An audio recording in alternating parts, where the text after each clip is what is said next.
আসসালামু আলাইকুম প্রিয় শিক্ষার্থীবৃন্দরা, কেমন আছো সবাই? অবশ্যই ভালো আছো। আমি মোহাম্মদ জাহাদুল ইসলাম, তোমাদের ইংরেজি বিষয়ক একজন শিক্ষক। বনশ্রী ন্যাশনাল আইডিয়াল হোম স্কুলিংয়ের পক্ষ থেকে সবাইকে স্বাগত জানাচ্ছি। আজকে আমি ক্লাস 6-এর গ্রামাটিক্যাল পার্টের উপর একটা ক্লাস নেব। তো আজকের টপিক হচ্ছে ট্রান্সফরমেশন অফ সেন্টেন্স। তো ট্রান্সফরমেশন অফ সেন্টেন্সের আমরা অ্যাফার্মেটিভ টু নেগেটিভ এই অংশ আজকে আলোচনা করব। তো ট্রান্সফরমেশনটা হচ্ছে যে কোনো একটা সেন্টেন্সের স্ট্রাকচার পরিবর্তন করা, কিন্তু এর অর্থ পরিবর্তন হবে না। অর্থাৎ ট্রান্সফরমেশন অর্থ হবে একটা সেন্টেন্সের স্ট্রাকচার পরিবর্তন হবে, কিন্তু এর অর্থ পরিবর্তন হবে না। আর আমরা নিচের ক্লাসে আমরা কনভার্সন অফ সেন্টেন্স করেছি, যেটার কি হয়, স্ট্রাকচারের সাথে সাথে অর্থ চেঞ্জ হয়ে যায়। তো এখানে কিছু কিছু নিয়ম আছে যেগুলো আমাদের মনে রাখতে হবে। যে অ্যাফার্মেটিভ সেন্টেন্সে যদি অনলি বা অ্যালোন থাকে, তো নেগেটিভে অনলি বা অ্যালোনের পরিবর্তে নাউন ভার্ব বসবে। যখন অনলি বা অ্যালোন ধারা আল্লাহ, গড বা ব্যক্তি বুঝাবে, অর্থাৎ অনলি ধারা যদি আল্লাহ বোঝায় তাহলে নেগেটিভে নাউন ভার্ব হবে। তো প্রথম এখানে আছে অনলি আল্লাহ ইজ পাওয়ারফুল, তো নেগেটিভ হবে noun verb Allah is powerful. এরপরে বলা আছে যে অনলি বা অ্যালোন ধারা যদি ব্যক্তি বুঝায় তাহলেও নাউন ভার্ব হবে। তো এখানে দেখা যাচ্ছে যে only the boys can do it. আচ্ছা, অনলি ধারা এখানে দ্য বয়েজ বোঝাচ্ছে, এজন্য অনলি এর পরিবর্তে এখানে নাউন ভার্ব হবে, অন্য কোনো পরিবর্তন হবে না। অনলির পরিবর্তে নাউন ভার্ব, তারপরে বাকি অংশ এখানে বসে যাবে। এর পরবর্তী রুলসে আছে অনলি বা অ্যালোন ধারা যদি বস্তু বুঝায়, অর্থাৎ অনলি বা অ্যালোন ধারা যদি কোনো বস্তু বোঝায় তাহলে অনলি বা অ্যালোনের পরিবর্তে এখানে নাথিং বাট বসবে। তো এখানে আছে only the sun is visible, তাহলে এখানে অনলি ধারা দ্য সান বস্তু বোঝাচ্ছে, তাহলে অনলির পরিবর্তে এখানে বসলো নাউন ভার্ব। আর কোনো পরিবর্তন নেই, এখানে শুধু অনলির পরিবর্তে নাউন ভার্ব, আর বাকি যে অংশটা আছে সেই অংশটা কিন্তু এখানে হুবহু বসে গিয়েছে।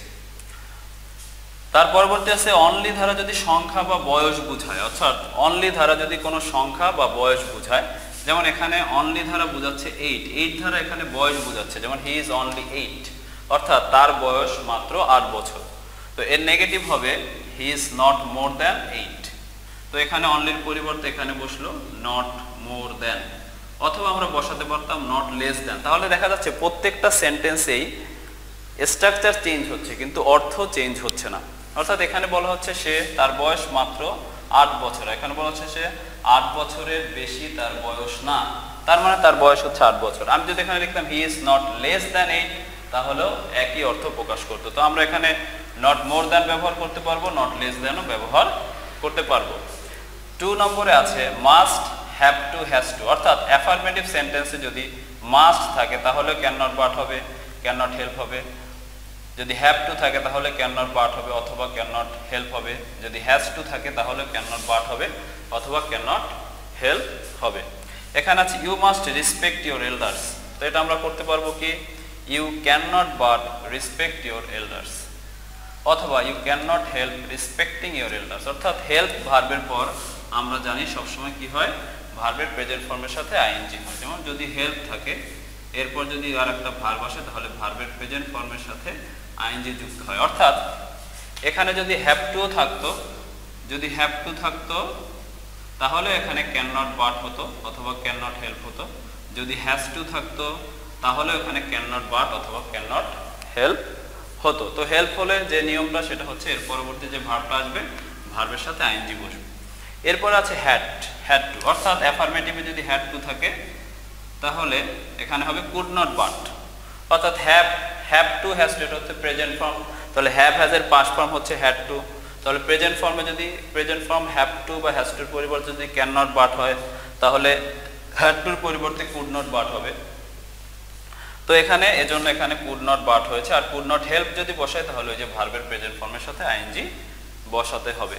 এরপর আছে এভরি যদি কোনো অ্যাফার্মেটিভ সেন্টেন্সে থাকে এভরির পরিবর্তে আমরা বসাবো দেয়ার ইজ নো, অর্থাৎ এখানে আছে every mother loves her child, তাহলে এখানে এভরির পরিবর্তে আমরা কি বসাবো, দেয়ার ইজ নো, এই যে দেয়ার ইজ নো। তারপরের নিয়মটা হচ্ছে এভরি এর পরের ওয়ার্ড, তাহলে এভরি এর পরের ওয়ার্ড হচ্ছে মাদার, তাহলে এখানেও মাদার বসাবো, প্লাস বাট, প্লাস কি বসবে এখানে বাট, তাহলে এখানে আমরা কি বসালাম, তারপরে বাট বসালাম, বাট, তারপর সেন্টেন্সের বাকি অংশ, তাহলে মাদারের পর এখানে বাট বসিয়ে বাকি অংশ দেওয়া আছে হুবহু লিখে দিলাম। তাহলে এভরির পরিবর্তে দেয়ার ইজ নো, তারপরে এভরির পরের ওয়ার্ড, তাহলে এভরির পরের ওয়ার্ড হচ্ছে মাদার, তাহলে এখানেও মাদার বসিয়ে দিলাম, তারপরে ভার্বের আগে শুধু বাট বসাবো, তারপর বাকি অংশ বসে যাবে, তাহলে এভরি নিয়মটা হয়ে গেল। তো আমাদের 4 নম্বর নিয়ম শেষ। এরপরে হচ্ছে আমাদের 5 নম্বর, রুলস নম্বর 5। তো 5 নম্বর আছে বোথ ডট ডট এন্ড অথবা এন্ড। তাহলে কি হবে, যদি অ্যাফার্মেটিভে বোথ ডট ডট এন্ড থাকে তাহলে প্রথম বোথ এর পরিবর্তে এখানে নট অনলি হবে এবং পরের এন্ড এর পরিবর্তে হবে বাট অলসো। ঠিক আছে, আর কোনো পরিবর্তন নেই, সেন্টেন্সে আর যে পার্টস অফ স্পিচ বা যা অংশ যেগুলোই আছে ওয়ার্ড সবগুলো বসে যাবে। তো এখানে বোথ রুবেল অ্যান্ড করিম আর মাই ফ্রেন্ডস, তাহলে বোথ এর পরিবর্তে নট অনলি আর এন্ড এর পরিবর্তে বাট অলসো, আর সবই সেম। তো বোথ রুবেল অ্যান্ড করিম আর মাই ফ্রেন্ডস, এখানে হচ্ছে not only Rubel but also Karim আর মাই ফ্রেন্ডস। তাহলে কি হলো, শুধু পরিবর্তন হলো এখানে এই বোথের পরিবর্তে নট অনলি আর এই এন্ড এর পরিবর্তে বাট অলসো। এরপরে আছে অলওয়েজ। অলওয়েজ যদি থাকে নেগেটিভে আমরা কি বসাবো, নেভার, অর্থাৎ অলওয়েজ এর পরিবর্তে নেভার বসাবো। তো এখানে আছে হি ইজ অলওয়েজ অ্যাক্টিভ, তাহলে হবে হি ইজ নেভার ইনঅ্যাক্টিভ। এখন আমাদের নিয়মটা হচ্ছে যে অলওয়েজ এর পরিবর্তে নেভার বসবে এবং এরপরে যে ওয়ার্ডটা থাকবে তার অ্যান্টোনিম বসবে। অ্যাক্টিভের অ্যান্টোনিম অর্থ হচ্ছে বিপরীতার্থক শব্দ, অর্থাৎ অপোজিট ওয়ার্ড। তো অ্যাক্টিভের অপোজিট ওয়ার্ড হচ্ছে ইনঅ্যাক্টিভ। ওকে, এরপরে 7 নম্বর আছে 2 ডট ডট 2। তো এটা আছে he is too weak to run fast, অর্থাৎ সে দ্রুত দৌড়তে দুর্বল, অর্থাৎ সে এতই দুর্বল যে সে দ্রুত দৌড়তে পারে না। তো এখানে আমাদের প্রথম টু এর পরিবর্তে এখানে সো এবং পরের টু এর পরিবর্তে এখানে দ্যাট, তারপর এখানে যে সাবজেক্ট আছে সাবজেক্টের হি বসবে, যদি নাউন থাকতো তার প্রোনাউন বসতো, এখানে ইজ আছে এজন্য ক্যান নট বসেছে, আর যদি এখানে ওয়াজ থাকতো তাহলে কুড নট বসতো। অর্থাৎ তাহলে এখানে হি এর জায়গায় হি আছে, ইজের জায়গায় ইজ আছে, এই টু এর পরিবর্তে এখানে সো বসলো, তারপর উইকের জায়গায় উইক বসলো, এই টু এর পরিবর্তে বসলো দ্যাট, তারপরে সাবজেক্ট আবার বসলো এখানে। এখন এরপরে কি এখানে ইজ আছে, ইজের জন্য এখানে বসলো ক্যান, আর যদি ওয়াজ থাকতো তাহলে কুড বসতো এবং এটা নেগেটিভ হবে। তাহলে এখানে আসলো ক্যান নট, তারপরে এই যে ভার্ব, দ্বিতীয় যে ভার্বটা, এই ভার্ব থেকে শেষ পর্যন্ত। তাহলে he is too weak to run fast, তাহলে he is so weak that he can not run fast. এরপরে 8 নম্বর আছে অ্যাজ ডট ডট অ্যাজ, অর্থাৎ অ্যাফার্মেটিভ সেন্টেন্সে যদি অ্যাজ ডট ডট অ্যাজ থাকে নেগেটিভে হবে not less dot dot than. অর্থাৎ এখানে আছে Rakib is as wise as Rashed, তাহলে Rakib is not less wise than Rashed, তাহলে অ্যাজ এর পরিবর্তে নট লেস আর এই অ্যাজ এর পরিবর্তে দেন, আর কোনো পরিবর্তন নেই। ওকে, এরপরে 9 নম্বর আছে সামটাইমস, অর্থাৎ অ্যাফার্মেটিভ সেন্টেন্সে যদি সামটাইমস থাকে এর পরিবর্তে নট অলওয়েজ বসবে, কিন্তু নট এর আগে যে কোনো অক্সিলারি ভার্ব বসতে পারে, ডু নট বসতে পারে, ডাজ নট বসতে পারে, ডিড নট বসতে পারে, am not, is not, are not, can not, could not, যে কোনো অক্সিলারি ভার্ব বসতে পারে। এজন্য এখানে বলা হয়েছে সামটাইমস এর পরিবর্তে নট অলওয়েজ। এখন নট এর আগে অবশ্যই টেন্স অনুসারে ডু নট, ডাজ নট অথবা ডিড নট বসবে। তাহলে এখানে প্রেজেন্ট ইনডিফিনিট টেন্স ভার্বের সাথে এস বাই এস আছে, এজন্য এখানে ডাজ নট এসেছে। এটা যদি পাস্ট টেন্স হতো ভিজিটেড হতো, এখানে ভিজিটেড হলে এখানে ডিড নট হতো, এটাই। আর 10 নম্বরে আছে যে ম্যানি, যদি অ্যাফার্মেটিভ সেন্টেন্সে ম্যানি থাকে এর পরিবর্তে নেগেটিভে হবে নট আ ফিউ, অর্থাৎ আই হ্যাভ মেনি ফ্রেন্ডস, এখানে হবে I have not a few friends. Little থাকলে হবে নট মাচ, কারণ ম্যানির পরে কাউন্টেবল আর লিটলের পরে সাধারণত আনকাউন্টেবল নাউন বসে। তো এখানে আছে আই হ্যাভ মেনি ফ্রেন্ডস, এখানে হবে I have not a few friends. I have a little rice, I have not much rice. এবং এর বাইরে আরো কিছু নিয়ম আছে যেগুলো হচ্ছে আমি এখানে একটু দেখিয়ে দেওয়ার চেষ্টা করব। সেটা হচ্ছে যে সাধারণত একটা সেন্টেন্সের অ্যাফার্মেটিভ থাকলে সেটা নেগেটিভ করতে হয় এবং অ্যান্টোনিম বসাতে হয়। যেমন যদি বলা হয় হি ইজ ভেরি অনেস্ট, এরকম যদি থাকে তাহলে এটা আমরা কিভাবে নেগেটিভ করব। তো সাধারণত আমরা অ্যান্টোনিম বসিয়ে নেগেটিভ করি, অ্যাফার্মেটিভ সেন্টেন্সকে নেগেটিভ করি। তাহলে এখানে অক্সিলারি ভার্ব আছে ইজ, তাহলে আমরা নেগেটিভ করব হি ইজ নট। আর সাধারণত ভ্যারি থাকলে এর নেগেটিভে কি বসে, ভ্যারির পরিবর্তে অ্যাট অল আসে। তো ভ্যারির পরিবর্তে আমরা এখানে একটু আলাদা করে লিখে দিই, অ্যাট অল বসে। অর্থাৎ অ্যাফার্মেটিভে ভ্যারি থাকলে নেগেটিভে অ্যাট অল বসে।